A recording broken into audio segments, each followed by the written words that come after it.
All right, and we're back for another episode of the Lakers Fast Break podcast. It's Gerald coming right back at you here from Lakers Fast Break, Pop Culture Cosmos, Inside Sports Fantasy Football, and Game Source. We truly appreciate everyone out there listening to all of our great shows. And if you can, please give us that 5-star review on Apple Podcasts. It really helps our show and also brings us out more fans, more listeners, more NBA aficionados, more NBA groupies, more whatever it is, as far as whoever is out there that wants to hear more great NBA podcasts. You know what? They get a better idea of what it's all about by listening to us right here at the Lakers Fast Break podcast. And if you do that or subscribe, follow, like, whatever you can do to support the show, it is truly appreciated. I've got a great show lined up for today because we're in a bubble. The Lakers are there right now in Orlando, and we're going to have our own bubble right here on the show today to just like simulate what they're doing right now in the Orlando area, right now at Disney's Wide World of Sports, and just everybody's down there, the NBA. The Lakers are practicing as we speak. They just started the other day. And I'll tell you what, we're all excited because the scrimmages are coming around the corner in less than 10 days when you hear this. So I'll tell you what, it's going to be a great time we're going to have today. We're going to talk about a lot of different things, but I have not one, but two great guests here with me today. They are from the awesome site, if you're a Lakers fan, that you got to go and give a try today. Please, if you can, be part of the conversation today at Lakerholics.net. Go ahead right now. You'll see all the great columns. You'll see the great stuff from us we do here at Lakers Fast Break and so much more right there at the Lakerholics.net page. And the guy who runs it, my regular guest each week here, is LakerTom. I know him as Tom Wong, but you know him as LakerTom. LakerTom, great to have you on the program today. Great to be here, Gerald. And on top of that, I've got another mainstay of Lakerholics.net. It's Jamie Sweet. And Jamie, I cannot thank you enough for being part of the program as well. And welcome to the Lakers Fast Break. Thanks, Gerald. Great to be here. We're so excited. Lakers basketball is right around the corner. As I was saying, I was on the Couch Coach live show recently, and I was just saying it's almost there. You can almost reach out and grab it. You can touch it. You can almost feel it. The season's here. And I'm just so looking forward to it. The Lakers are gearing up right now. I'm hoping everything's still okay. I know that there were some glitches in some testing with Dwight Howard and Danny Green, which got me a little nervous, but right. I've not heard or seen anything yet on Twitter, so I'm thankful of that. But it is looking like that the Lakers are going to go ahead and gear up for battle coming up very soon. I'm very excited. Jamie, I want to hear your thoughts first on your excitement now that the Lakers and the NBA is right around the corner. It is right around the corner. I mean, it's like you said. It's just out of reach. It's like that Buzzcock song. It feels so real. I can see it. It seems so real. I can taste it. But why can't I touch it? It's like right there, right there. And I'm hopeful that there's nothing that's gonna derail it at this point. And I think that one of the exciting things. It's been a roller coaster of life for everyone. I think, and one of the exciting things about this is that, even though it won't be the normal NBA, the idea of watching basketball was a very kind of normal thing, right? But now there's this big excitement about it, more so than even like a preseason or almost a playoffs, because this is something that really hasn't ever been done ever. No, there's nothing like it. Nothing has ever been close to this. Nah. So there's that also sort of level of spectacle, I guess, that goes along with it. And I find that almost as interesting as the games themselves. Like, what will the society be like in there? There's this ESPN article that came out today about the 6 barbers who are going into the bubble, who are going to be like the professional stylists of each NBA player. And I'm just curious to see, like, you just know that there's going to be like some 30 for 30s down the line, some other books. Probably docuseries, right? Of course, books, personal docuseries, what have you, however this like filters out into society from this moment on. But it's the first professional sport coming back, which is exciting. Compared to baseball, which seemed like they couldn't wait to hack each other apart over an agreement that they made in March, and everybody should just sucked it up and been like, you know what, bad deal, but let's just move forward. But again, owners have a funny way of counting pennies when it comes down to it. And then the players were also stubborn in their own way. But like, I feel like the NBA did a great job of coming together, pushing the season forward, finding a bridge between differences and closing the gap. And they're going to do it.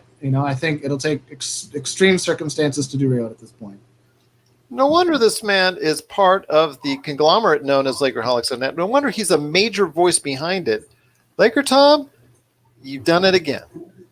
Ha! Thanks. Hey, Jamie is the blog editor for Lakerholics, and he's the guy who's out there driving conversations. You can't slide anything by without him making a comment. He's just one of the mainstays that keeps the conversation going.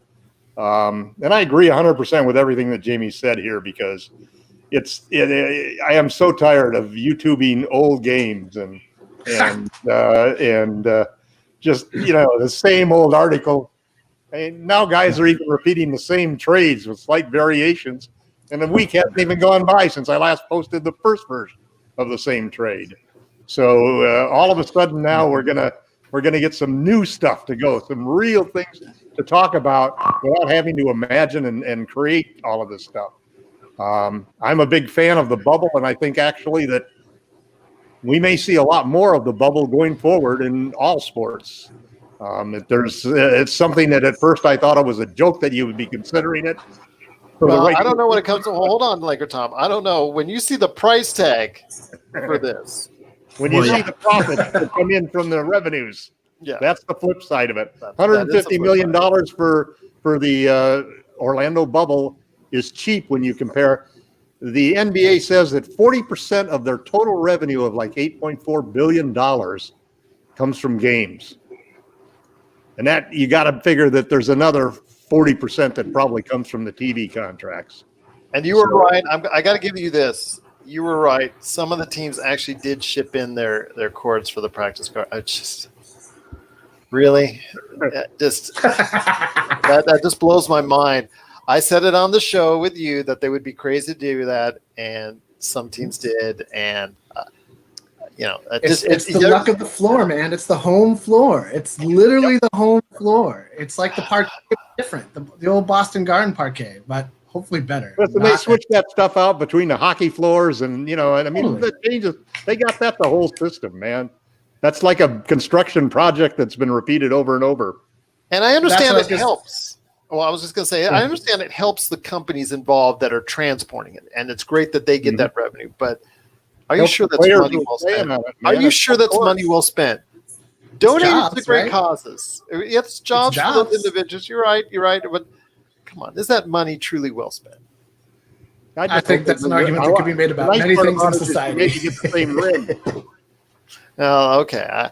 I have both of you on saying that, but that's okay. You're right. Let's get back to the game. Let's get back to the whole bubble itself. And it is a frivolous cost. It is a frivolous cost. I will admit to that. But I mean, there's a lot about this. I mean, we're also talking about a sport that's imported, for better or worse. 6 professional stylists. There's.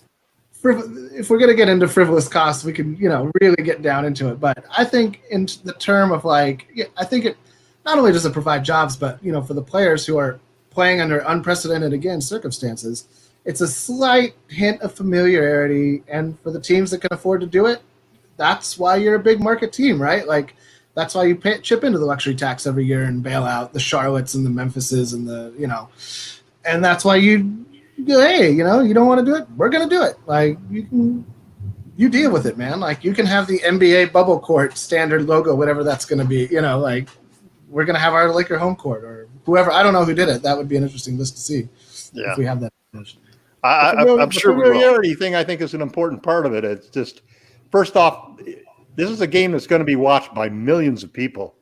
I mean, I've had this argument with Gerald a couple of weeks ago that I think that the Lakers and Clippers game is going to have the biggest TV rating of any regular season NBA game, just because of that matchup and the fact that we're all so desperate to watch NBA basketball. I'm curious. I even offered to eat the podcast if that game wasn't the highest rated thing, so he's holding me to that. I am. But the other thing about the bubble, I think that everybody has to remember, is it starts off as a 22 team bubble. 2 weeks later, it's down to 16. 2 more weeks, it's down to 8. 2 more weeks, it's down to 4, then to 2. So if you get past that first month and we get it down to 8, chances are we're going to be home free, because those 8 teams are going to be really disciplined. It's the guys on the 16 to 22 teams that I'm worried about the first 2 weeks of breaking protocol and breaking the bubble. Although, you know, you listen to the death count and the number of infected COVID-19 patients in Florida, it's scary. In Florida specifically.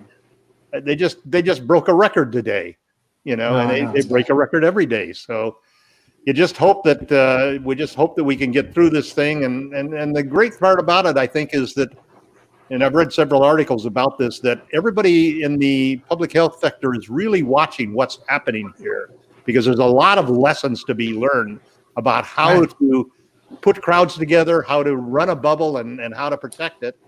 And the way that things are looking with this virus, we may be in this bubble conscious society for a lot longer than we really expect.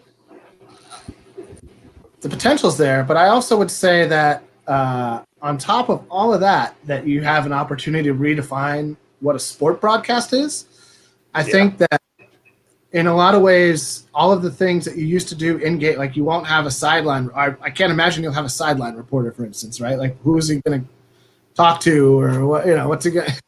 It's going to be kind of a weird environment, right? You're not going to want to have people down on the court. You're not going to have. So there's going to be these news segments that come out of it. But on top of that, I think you're going to start to see a desire for there to be an alternative broadcast that is maybe just the players mic'd up, or maybe like a combination of like players mic'd up and people commenting color commentary. Not safe for work broadcast. But I'll bet there will be a demand for that, because that's a way that they're going to be able to make up for lost gate revenue. If you can sell a subscription to 2 different types of a broadcast as opposed to just one, now you're looking at 2 revenue streams for the basketball product, where before it was just one. Now, how that would go with the TV deal, that's a whole other topic of discussion. But I think that the novelty and the kind of creativeness, I mean, it's been kind of cool to see how like the NBA concept has kind of gotten, I won't say like endorsed, but kind of rubber stamped by like medical professionals, economic professionals. Almost everybody's kind of like, this is a cool idea, right? Like, is it perfect? Of course not. But like, there's nothing perfect in society anyway. So let's not get all bent out of shape about that. But what I love about it is the potential of, just coming up with different ways of seeing the game in a televised medium. You got to believe that these guys have been running a lot of mock broadcasts just to see what it is with various groups, almost like they test election ideas and so forth. They've got to be really playing with that, because they did that thing in 2018 that was real dud, where they thought it'd be great to hear the ball bouncing and the sneakers squeaking and so forth, and everybody hated it. No music. So I'm sure that the networks are playing with this like you've never seen anything before, as far as trying to find that right formula.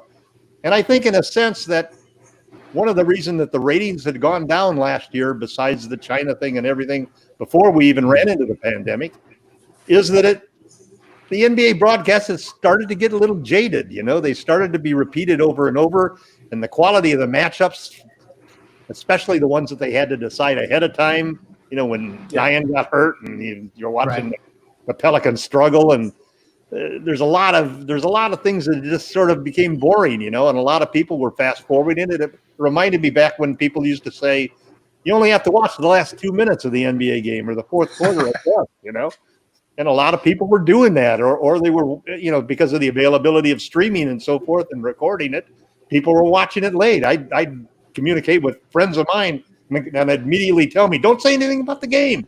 I got it on tape, I'm going to watch it tomorrow morning or later tonight. Right. So, to that I say, you're going to miss the first 73 points if you don't watch the full 48 minutes. And so, it's just like the NBA All-Star game. It showed that you don't even need the first 3 quarters. All you need is that fourth quarter. You didn't get to watch all 81. You didn't get to watch all 81. You only saw the last. Some movies are like that too. So it's a new way of life. No, I like normal. The new normal in the games. You're right, Jamie, is going to be fascinating.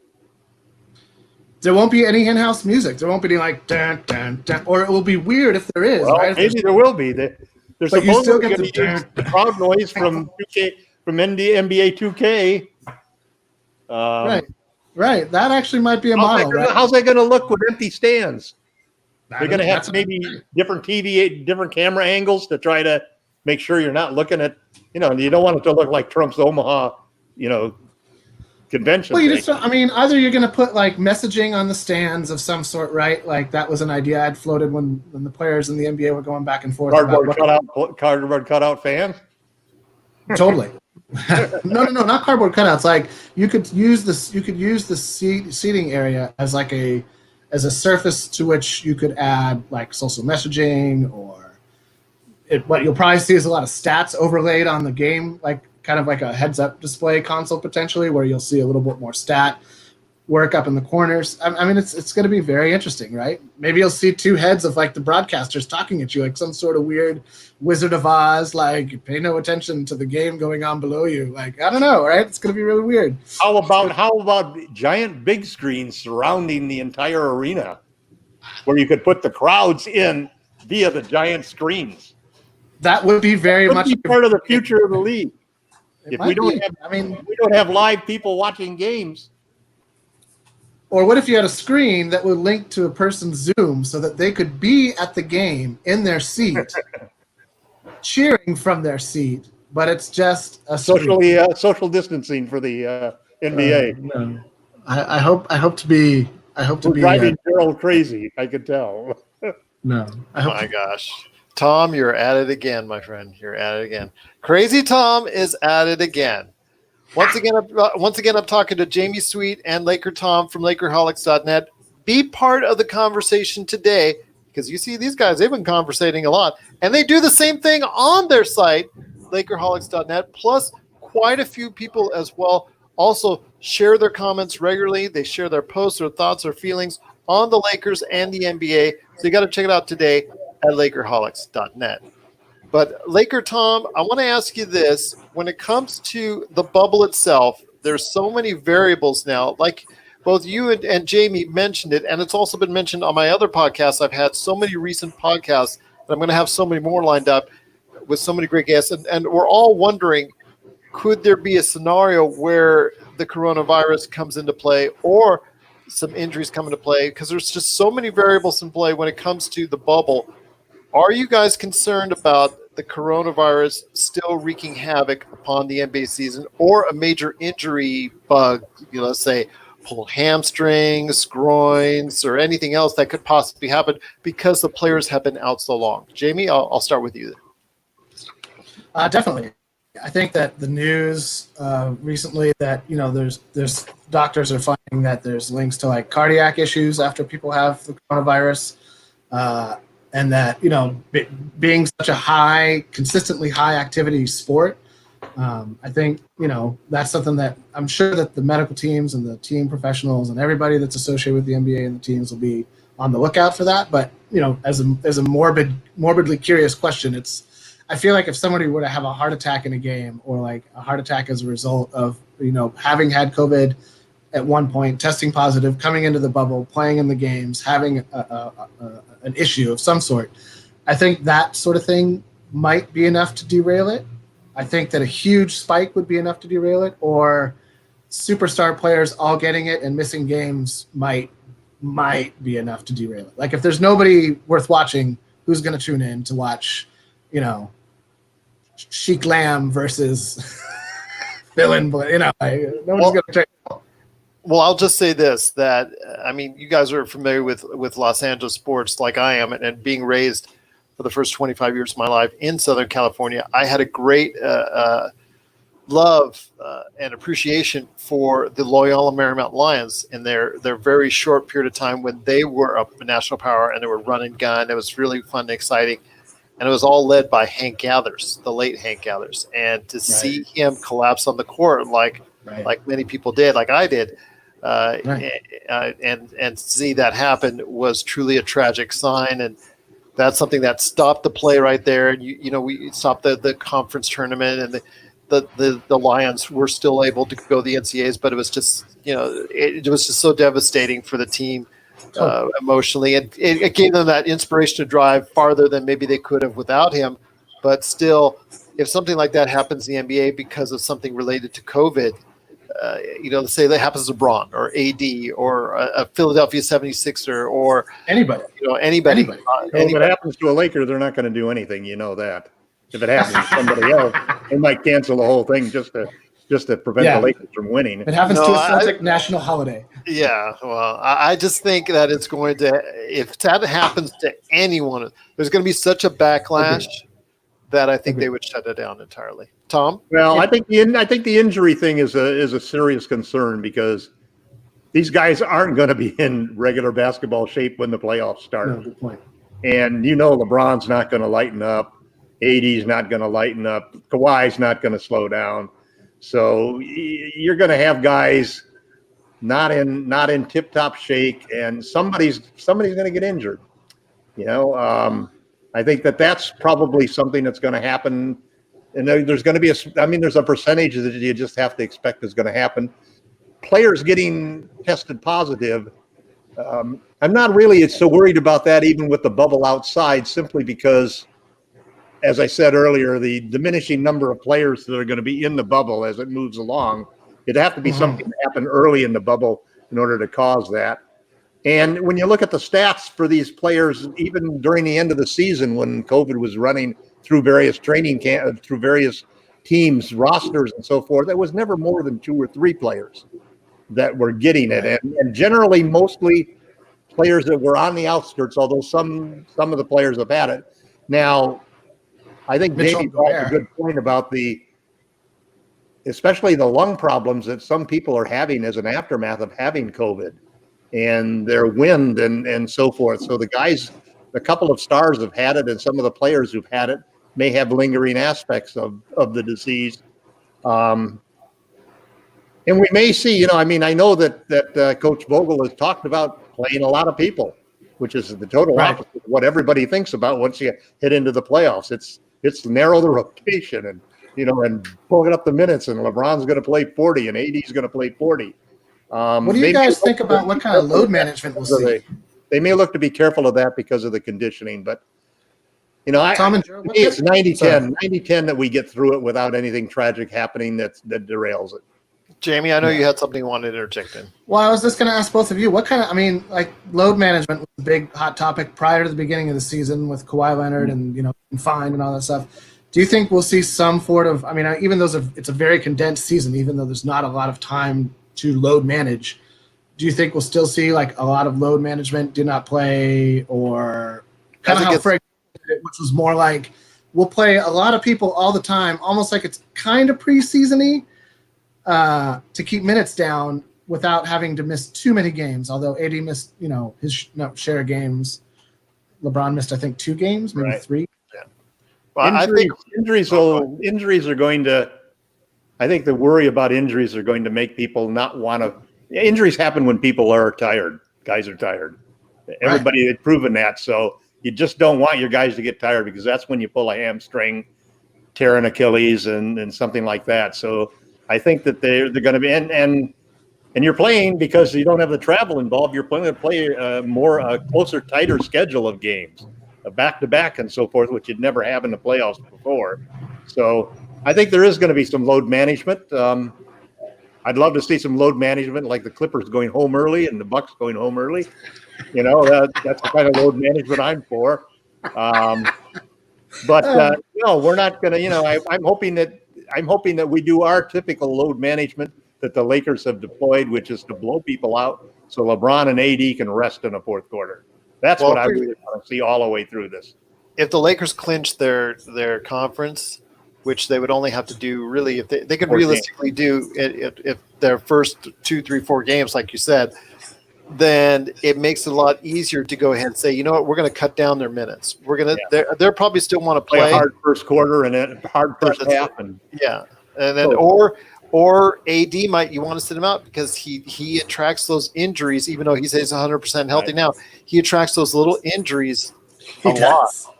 Yeah. And we got a lot of new guys. We got a lot of new guys to see what they can do and see. But how I expect the Clippers to do it, especially if the Clippers decide. If the Clippers don't make the number one seed early on, if they go, especially at that first game, if that first game the Lakers win, I think that sets the future for the Clippers on. They won't care if they're number 2 or 3 because there is no home and away. Well, they might just go load management then because they don't want it, because they accomplished everything that they want to do in the seeding games, as they call them.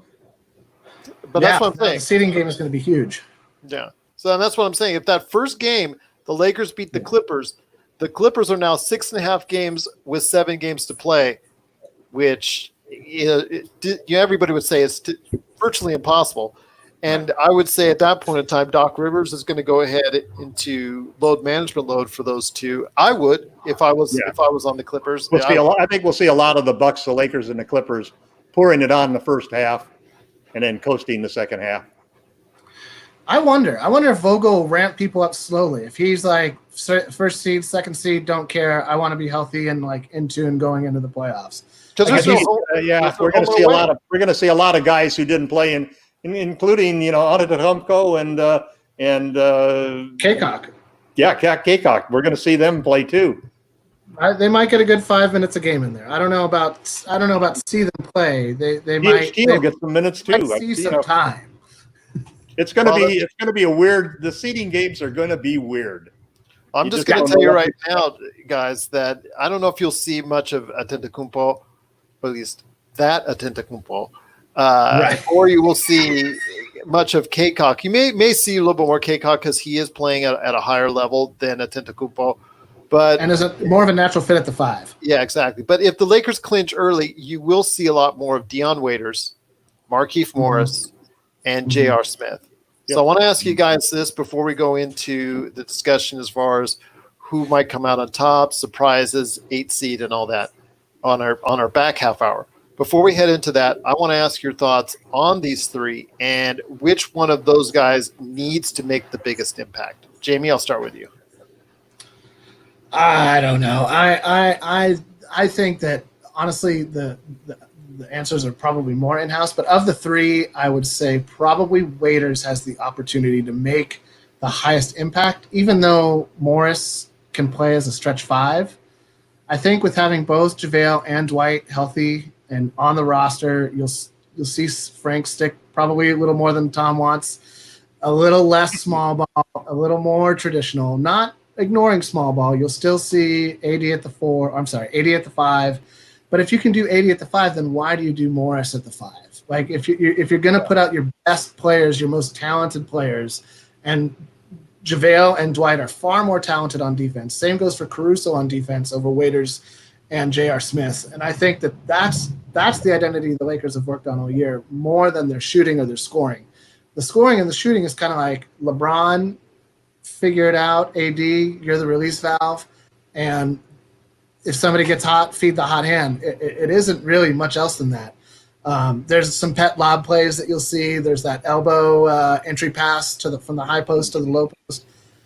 There's the kind of elbow brush where the roll man either sticks or lets the shooter pop or rolls to the hoop, and they throw that all over the floor. But there isn't a lot of like Laker offense other than what's LeBron going to do, or Rondo to a much lesser degree.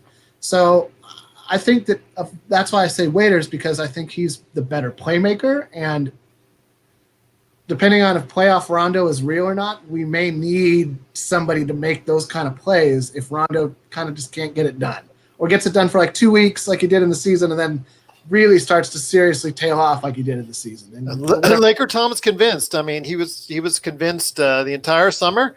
He's convinced on our early podcast. He's still probably convinced that playoff Rondo is right around the corner, ain't you, Tom? Have you seen how Rondo looks, man?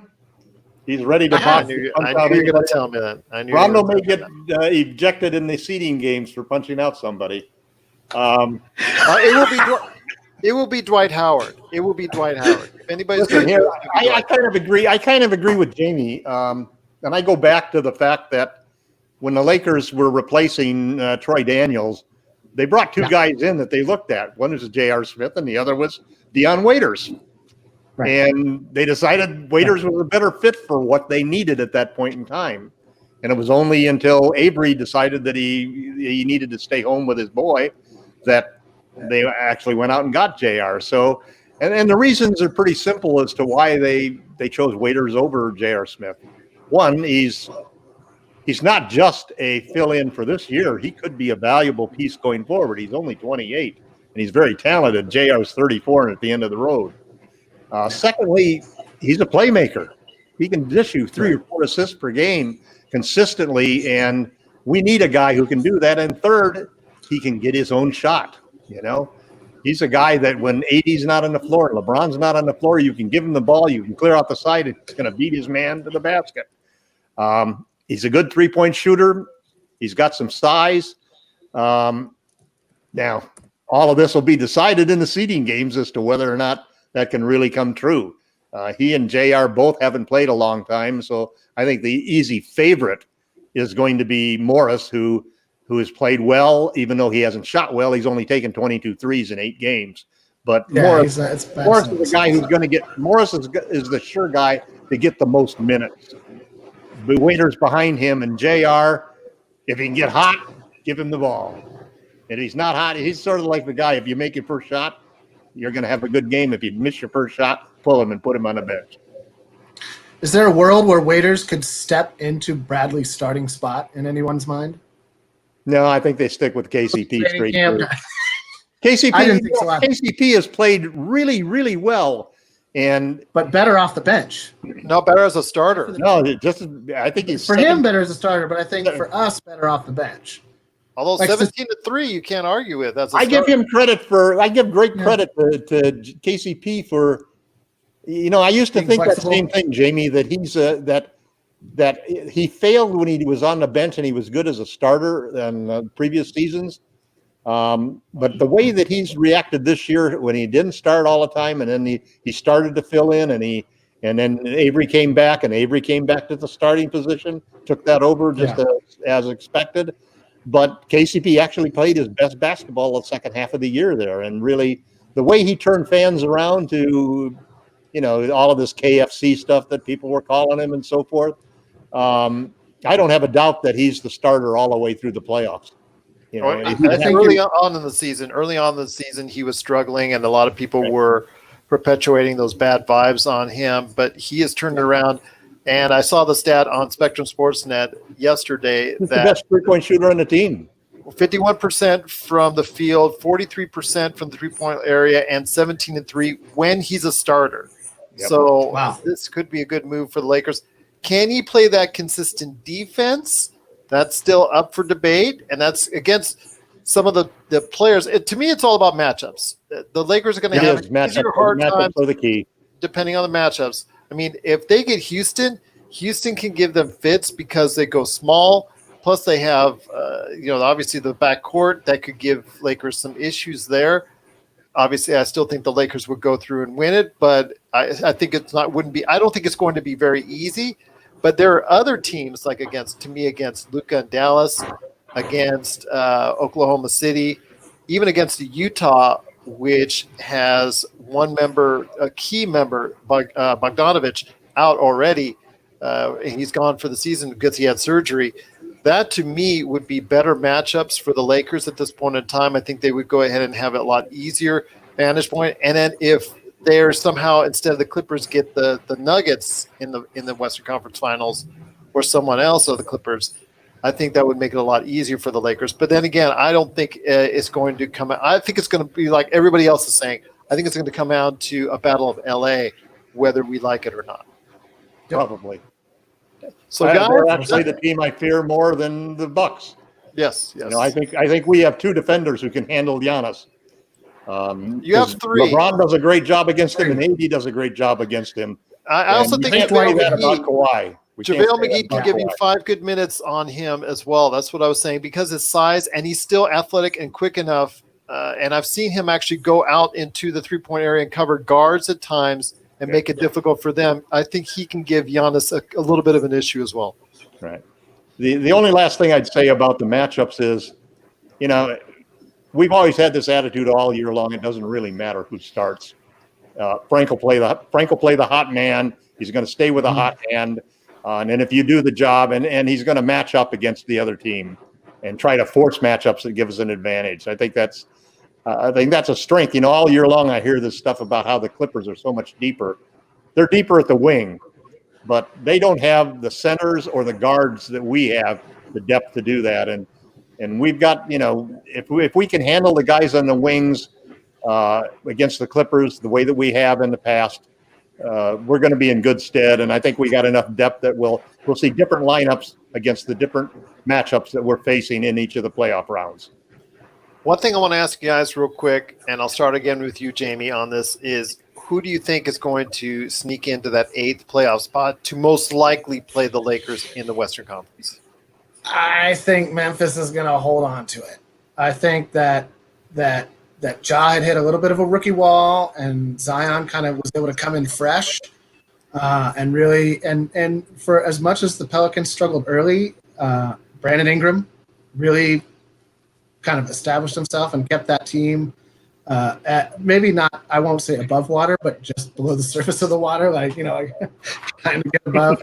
And when Zion came back, that was like that big push, and very much unheralded when Drew Holiday got healthy. Those are the two things that got that team kind of fired from a cannon mid-season, which is really what you want as a team going into the playoffs, kind of galloping as opposed to scratching and clawing as it felt like Memphis was going to have to do. That they just played a huge season. How expectations they probably weren't expecting start to filter into their locker room, into their vibe, and this break I think is going to allow them to kind of, and the fact that they're going to be a little more isolated. I think that the Grizzlies are going to be able to hold on to that spot, but it'll be close. If I had to pick a team other than them, it would have to be the Pelicans. But I think it's going to be. I think the Grizzlies are going to fight off all comers, even though their schedule's a little tougher. Tom? Yeah, I tend to agree. I think the two factors that really are going to make a difference in my mind are, number one, they have a 3.5 game lead, and they're only going to play 8 games, man. So, but you only have to be within 4.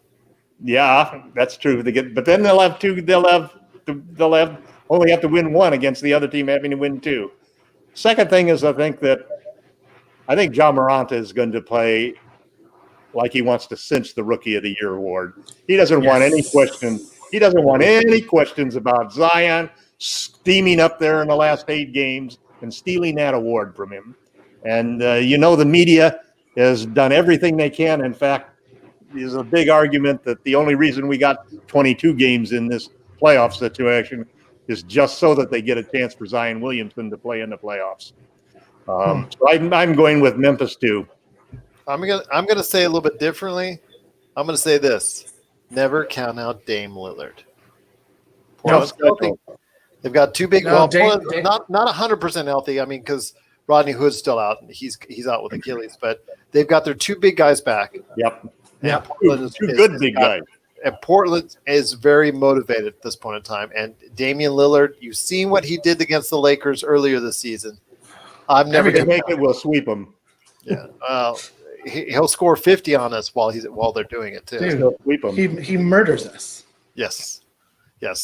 Well, I'll tell you what. Right now, it's just so much great conversation so far. Once again, I'm talking to Jamie Sweet and LakerTom from LakerHolics.net. Be part of the conversation today at LakerHolics.net. One thing I want to ask you guys when it comes to a successful Lakers run, who needs to be the X factor? Tom, I want to ask you first, who do you think needs to be that X factor? I know you've written it before on medium.com and your great columns there that you also transcribe to LakerHolics.net, but if there's one individual that you think needs to be X factor, who should it be? Well, it's really tough because we have so many players that need to step up, and most likely we're going to see, if we're successful and we win a championship, I think we're going to see a repeat of what it's been during the regular season, which is that it's not one guy.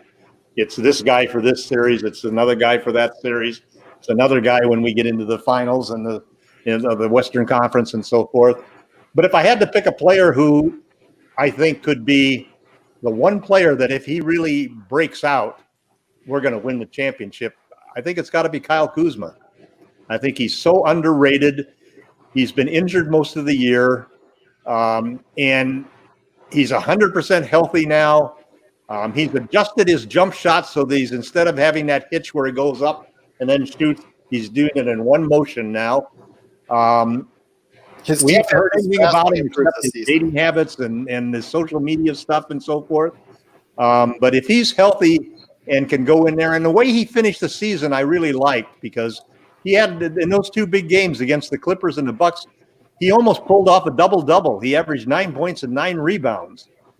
He didn't shoot well from deep, but that's the key with him. If he can hit those long shots and hit his 3-point average up to 36% for the seeding games in the playoffs, the Lakers will win. And he's been playing much better defense this year. Yep.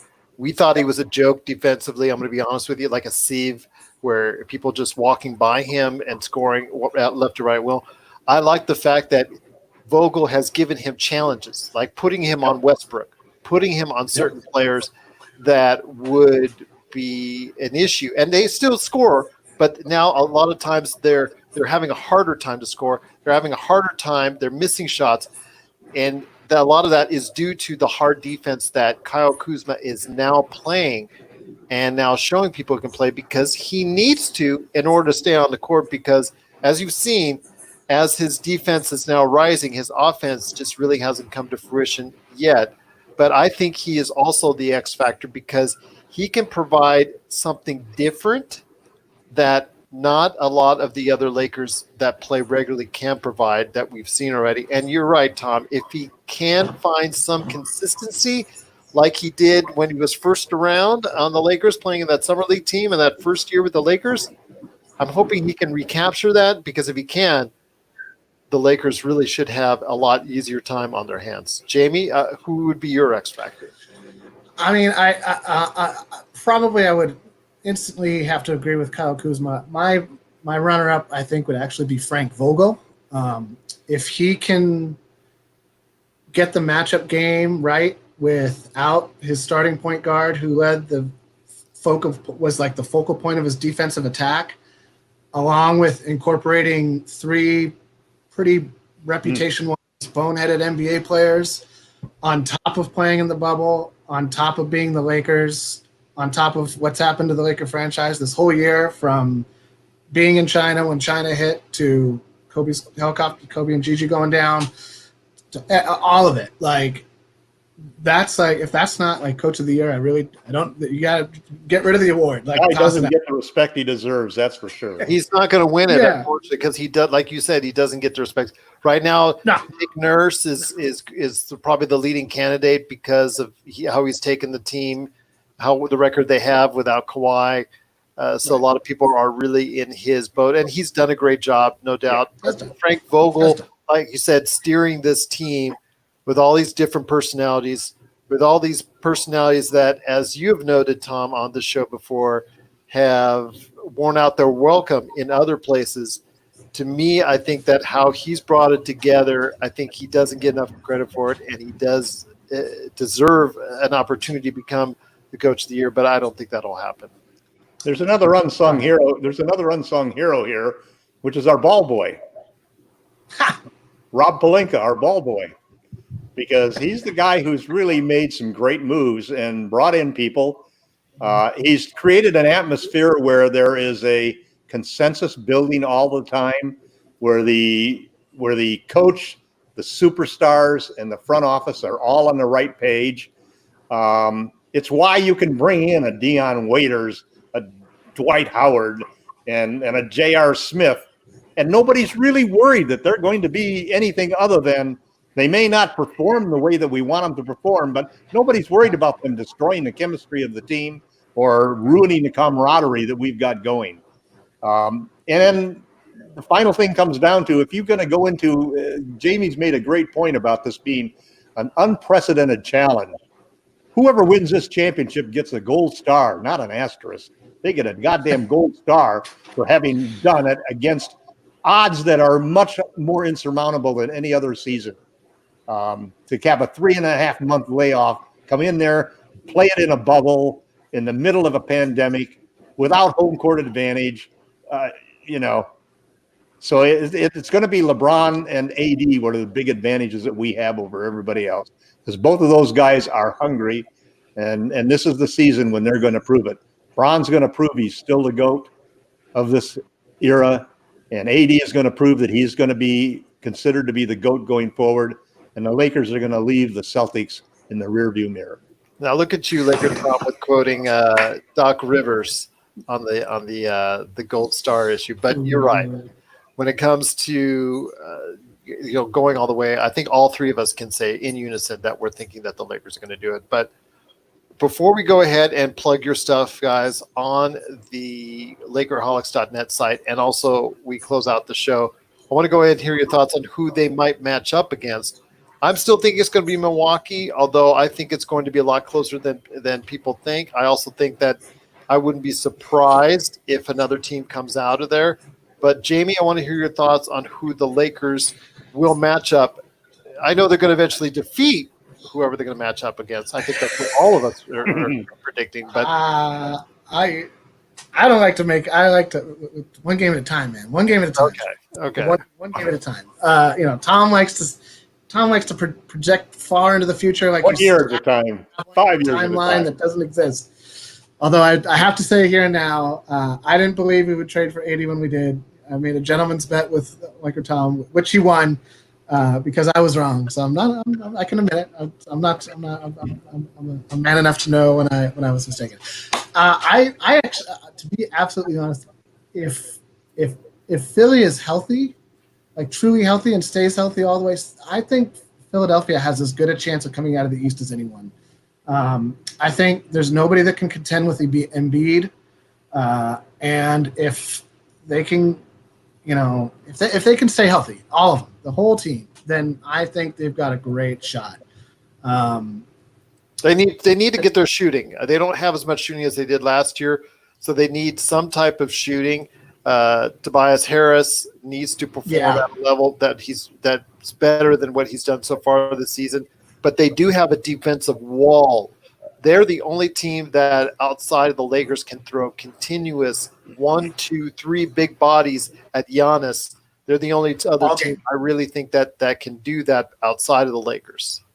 I think the Raptors are a problem for them in the East. I think Boston's a weird team this year. Like they've overperformed, but overperforming in the regular season doesn't necessarily, to me, equate to playoff success.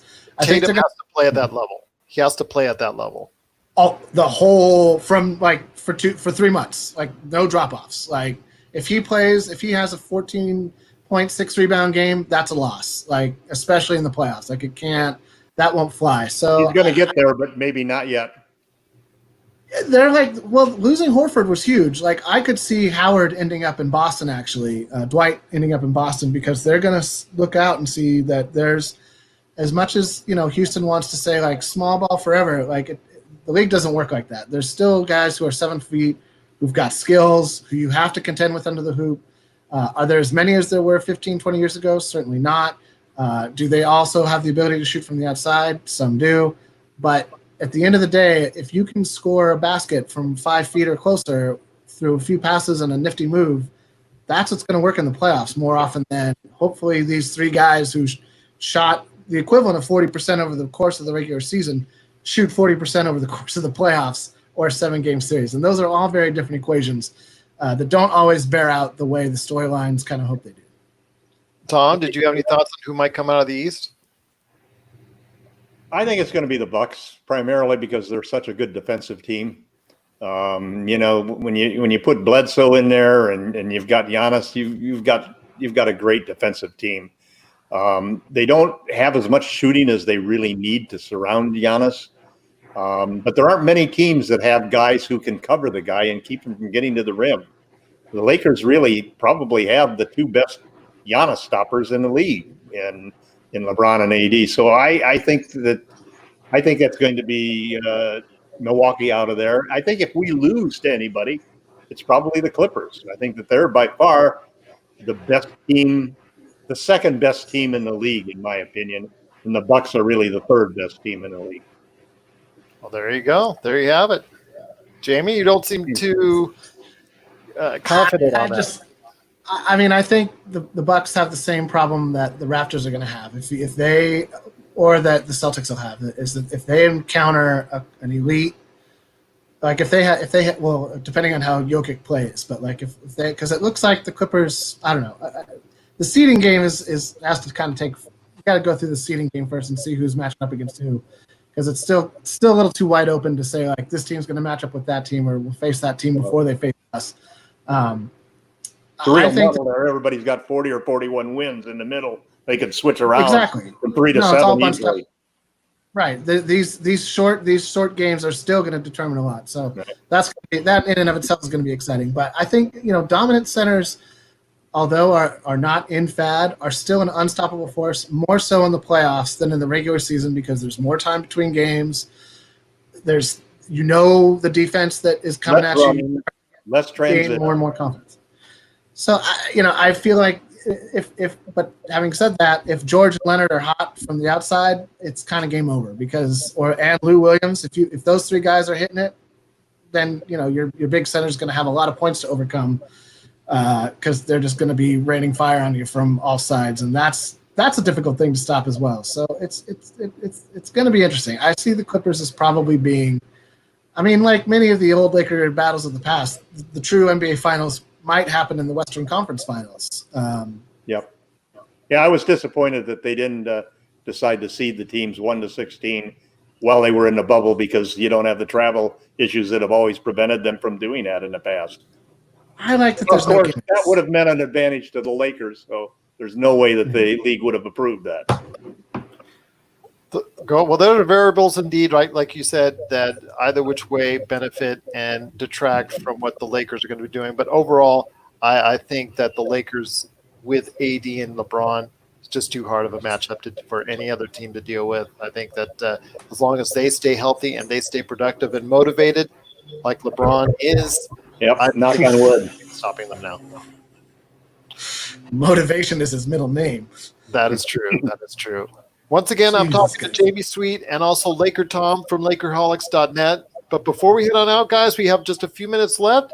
So I want to hear from you guys what you're working on at LakerHolics.net. LakerTom, I'll start it with you, my friend. I know you got always something on the back burner when it comes to LakerHolics.net and your Medium.com web pages and your stories there and your articles that you have there. So tell me what's going on with you at LakerHolics. Well, I think the topic that's really caught my interest right now, and I'm probably not even going to write about it simply because I never get the results when I write about subjects involving financing and the future of the league and the bubble and stuff like that that I do when I put up a trade request or a story about a particular player and so forth. But there was a great article in that came out today by Brian Windhorst and Tim Botamps about the challenges facing the league moving forward. October 18th is supposed to be free agency start. So by the end of September, they have to resolve two major issues. The first being, how are players going to get played? What's the salary cap going to be? And you got teams like the Golden State Warriors that are looking at $140 million salaries, and they benefited from a $25 million jump in the salary a couple of years ago to be able to get to keep that lineup together and add Kevin Durant. And now almost everybody is going to say that they're going to smooth out the salary cap over the next 3 years to hide the effects and impacts of the financial chaos caused by coronavirus, which is going to again give the damn Warriors another big break. Anyway, there's a big challenge there. There's a big challenge there in figuring out exactly what we're going to do between the players and the owners. You got $8.4 billion in revenue, and you're going to lose 3.5 of that. It's going to leave you with $5 billion in revenue. The players are supposed to get half, $2.5 million. There are $4 million in guaranteed contracts next year. So that's going to be quite a challenge to figure out what to do. Then the next challenge you have right after that is profit sharing, because the big teams, the big market teams, all of a sudden that are all contributing all this money from all of their sales and stands, the Lakers, the Celtics, and all of the teams that are contributing to the salary, to the profit sharing, aren't going to have that profits to share. And you may see some teams like Charlotte being able to actually put fans in the stand. Some of the small market teams that aren't in the same situation, maybe that California is and Chicago is and so forth. So it's going to throw this whole thing topsy-turvy, and what we're going to see there is some owners who might be able to have less loss by not having a season than by actually playing through the season. So there's a lot of questions to be answered. Can the league continue to be the league that leads in having players and owners working together in the same direction, or are they going to turn into the Major League Baseball where these guys are almost ready to have a fist fight when they have a players owners meeting? It's going to be a real challenge, and it'll be, Adam Silver can really cement his position as one of the greatest commissioners of professional sports team and how he works this out. Same with Michelle Roberts, who is the attorney that represents the Players Association. You've got two very smart executives in charge of the two sides that are going to be making these decisions.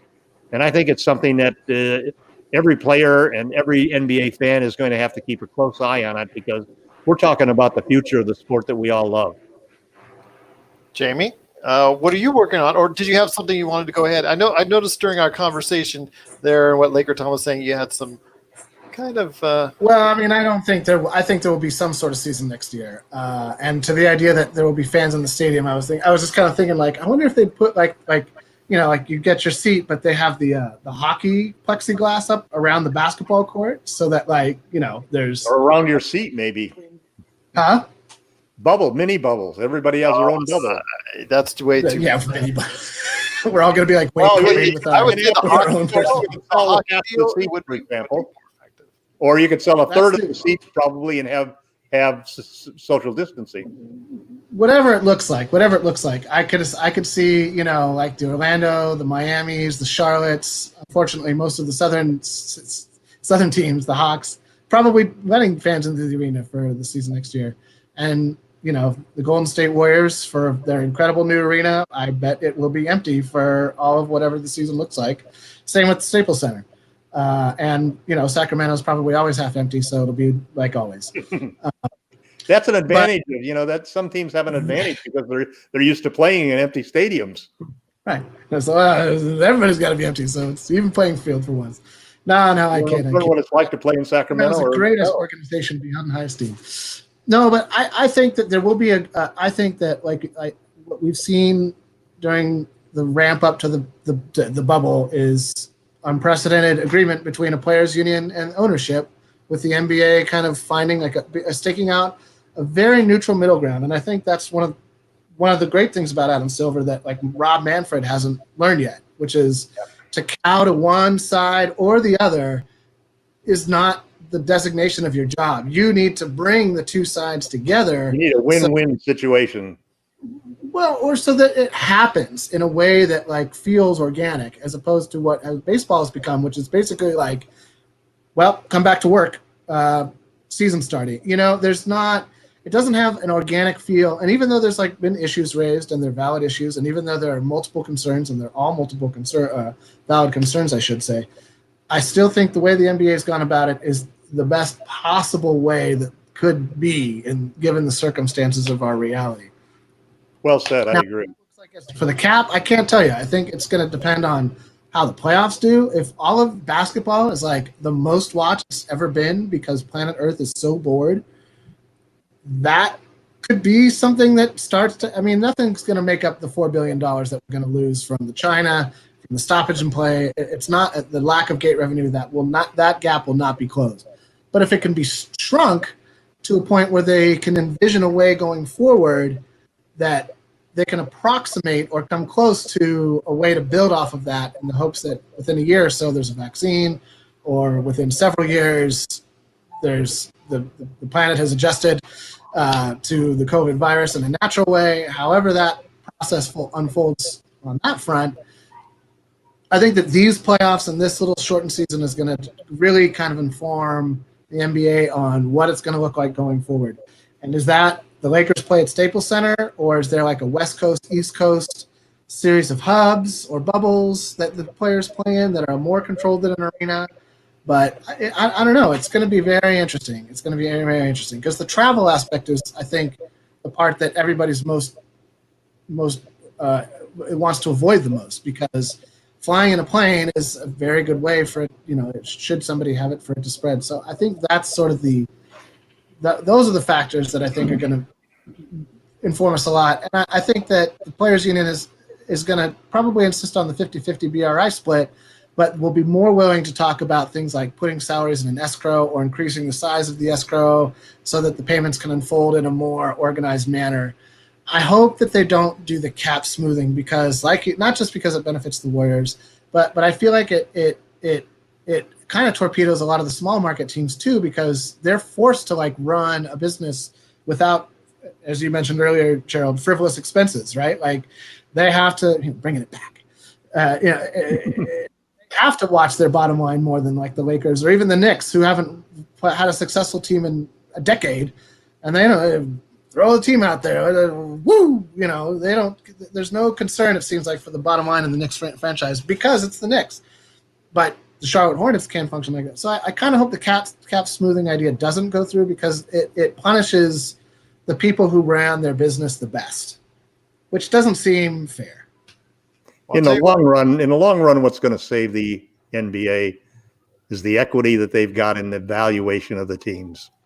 That's what will allow the league to put together a financial program to help the teams that don't have the revenue, to bridge the gap so that they can keep paying the players what they're going to be, knowing that they're going to get this money back, knowing that they have the equity in the valuation of the teams, that they can bet and play the long game. And that's something that the League Players Association and the owners have always done. And I think that's going to be the solution in some way. I think there is going to be cap smoothing, probably for 3 years, and I wish it wouldn't happen. And in a ways, it's probably okay for the Lakers too, because it still keeps alive that hope that, that LeBron will take less than a max and we'll have money to offer Giannis to join us, or to go out in my opinion, get a third guard. We need a guard as the third superstar as opposed to another forward. LeBron ain't taking less than that. LeBron's not taking that. I'll take Giannis. He goes into a hyperbolic chamber to sleep. He's not taking that. Well, if you want to hear great conversations like these, actually, he did in Miami. Well, if you want to read, less, but a little less. Let Gerald finish. Let Gerald plug his thing. Well, if you want to read great conversations like these, the back and forth that Jamie and LakerTom have like this in a written form each and every day, along with so many other great individuals that are there, you can just check out what I'm showing off today on our Facebook live feed at Lakerholics.net. Be part of the conversation today. You see it right here, right on the screen if you're watching, Lakerholics.net. They're great articles, great information, just awesome Lakers, just opinions, things of that nature. They always try to keep it family friendly. They always try to keep it within perspective. They respect everybody's opinion that's there. And if you're a Lakers fan, there's no better place to go than Lakerholics.net. Well, guys, Jamie Sweet, LakerTom, it's been great having you on the program again. I'll tell you what, I just want to do this again as we go forward, as we continue. I know, LakerTom, I'm going to see you, but Jamie, you're most welcome back at any point in time you could make it, with or without LakerTom, especially when he goes on these crazy trades. Especially when he goes on these crazy trades. It's not, like you said, Jamie. Somebody needs to give Tom a trade machine for Christmas so he can just go into another room and just let it run, and it'll be like Gomez Adams with the ticker tape coming out. This trade was successful. I can't wait for the results. Exactly. I can't wait for the results of the seeding games in the playoffs, so that I'll have all this fresh ammunition to generate ideas about who to trade and who to trade for. Like you said, Jamie. I like your Oladipo idea the best. Oladipo, I think, the Oladipo idea is something that is feasible because of the injury situation and the fact not with Caruso. First rounder, no Caruso. Caruso's got to stay. He's the next Avery Bradley, but different. Well, that is definitely something. Caruso is there. one of the guys. It's one of the few guys in the league who can be both underrated and overrated. Well, that's Correct. definitely something to check out when you hear this. When you read this conversation at Lakerholics.net. Crazy Tom, and like I told you before, Jamie Sweet, the glass is with Tom always half full. More than half. Way more than half full. It's a cup that's never overfloweth. Yes, overflowing with positivity and optimism, indeed. Once again, that's what if you're a Laker fan, that's what you got to be used to. That's been a little bit of a drought the last six years. We're starting to turn things around right now. Yes, we are. And hopefully we are going to go ahead and start our way into a great playoff run and a championship for the Lakers. It all starts right here in the bubble. We're looking forward to it. Jamie Sweet, I'm going to have you back on the show hopefully real soon, whenever you're able to make it back on. LakerTom, I know you're coming back here always.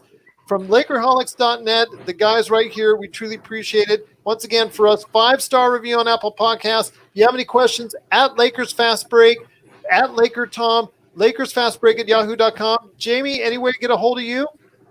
Just find me on the blog. That's the best way. That's the best way. That's Lakerholics.net indeed. Guys, it's been great having you a part once again of the Lakers Fast Break podcast. Thank you, Gerald.